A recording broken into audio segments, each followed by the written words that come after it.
আজকের দিনটা শুরু করলাম আমার বাগানের ছোট ছোট পান পাতাগুলো দিয়ে, কারণ আজ হচ্ছে বৃহস্পতিবার, আর বৃহস্পতিবারে মা লক্ষ্মীর জন্য দুটি পান তুলেছি। তারপর শীতের এই একটি আসল কাজ, সেটা হচ্ছে প্রত্যেক দিন এরকম ভাবে লেপ তোষকগুলো রোদে দেওয়া। কারণ গরম গরম ঢাকা নিতে রাতের বেলা বেশ ভালো লাগে। শুধু রাতে কেন, দুপুরবেলা খাওয়া দাওয়ার পরে যখন ভাত ঘুম দিই তখনও কিন্তু গরম লেপ ঢাকা নিতে বেশ ভালোই লাগে। আজকের স্পেশাল মেনুটাই তোমাদের সাথে শেয়ার করব। নিরামিষ দিনে যদি একবার বানিয়ে ফেলো তাহলে কিন্তু পাতা পরিষ্কার করে সবাই খেয়ে নেবে, কারোর কোনো অভিযোগ থাকবে না।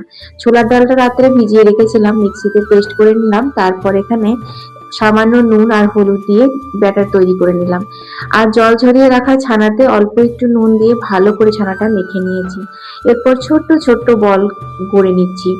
বলগুলো কিন্তু খুব বেশি বড় বড় করবে না, একদম ছোট্ট ছোট্ট করবে, কারণ এগুলো অনেক বড় বড়ই হবে। তারপর ছোলার ডালের ব্যাটারটার উপরে পনির বলগুলোকে দিয়ে তারপর দেখো চামচে করে খুব সুন্দর করে একটা কোট দিয়ে দিলাম। তারপর এখানে সাদা তেলে ভেজে নিচ্ছি। যারা প্রথমবার ট্রাই করবে তারা একটা একটা করে ভেজে তুলো। আর যারা একদম একবার ভাজা হয়ে গেলে তোমরা বুঝতে পারবে যে একটা করে না দুটো করে করবে। আমি চারটে করে বেশ ভালোই ভেজে তুলে নিচ্ছিলাম। এই বলগুলো যে খেতে কি ভালো হয়েছিল তোমরা নিজেরাই দেখে নাও। ওপরটা পুরো মচমচে আর ভিতরটা একদম নরম তুলতুলে হয়েছিল। তো যাই হোক, এই গিনিপিগটাকে দিয়েই কিন্তু আমার ফার্স্ট এক্সপেরিমেন্ট গুলো সফল হয়। বুবলাকে জিজ্ঞাসা করলাম কেমন লাগছে, বলছে মাম্মি অসাধারণ লাগছে।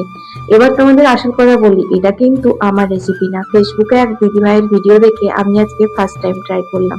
আর first impression is last impression. হ্যাঁ বন্ধুরা, রান্নাটা খেতে এতটাই সুস্বাদু হয়েছিল যে সবার মন জয় করে নিয়েছে রান্নাটা। গোটা জিরে দুটি তেজপাতা ফোড়ন দিলাম, তারপর টমেটো গুলো ভেজে নিয়েছি। এরপর এক এক করে আদা বাটা, কাঁচা লঙ্কা বাটা, নুন দিলাম স্বাদ মতো, অল্প একটু ব্যালেন্সের জন্য গুড় দিলাম, আর এখানে জিরে গুঁড়ো আর ধনে গুঁড়ো দিলাম। সম্পূর্ণ নিরামিষ এই রান্নাটা তোমরা অবশ্যই একবার ট্রাই করো, ভালো লাগবে। তারপর মশলা কষিয়ে তেল ছেড়ে আসলে দিয়ে দিলাম হচ্ছে জল। তারপর এই বড়াগুলো দিয়ে মিনিট দুয়েক ফুটিয়ে নিয়ে একটু গরম মশলা ছিটিয়ে রেডি হয়ে যাবে ছোলার ডালের পুর ভরা পনিরের তরকারি।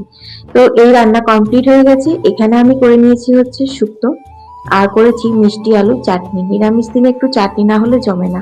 পালং শাক হয়েছে, হয়েছে ঘোল সাম্বার, আজকে সকালে ঘি পুড়িয়েছিলাম। আর এই যে স্পেশাল ছোলার ডালের পুর ভরা। তো রেসিপিটা ভালো লাগলে অবশ্যই লাইক শেয়ার করতে একদম ভুলো না। টাটা।